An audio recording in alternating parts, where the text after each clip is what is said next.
Евангелле паводле Мацвея.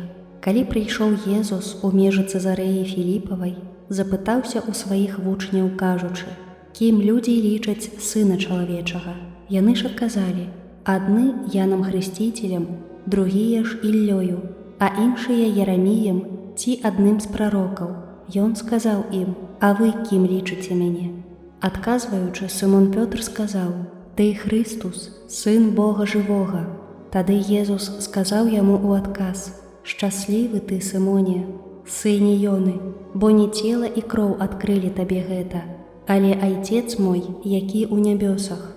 І я кажу табе, што ты, Пётр, скала, і на гэтай скале я пабудую касцёл мой, і брамы пякельныя не перамогуць яго. Я дам табе ключы валадарства нябеснага, і што звяжаш на зямлі, тое будзе звязана ў небе, а што развяжаш на зямлі, тое будзе развязана ў небе».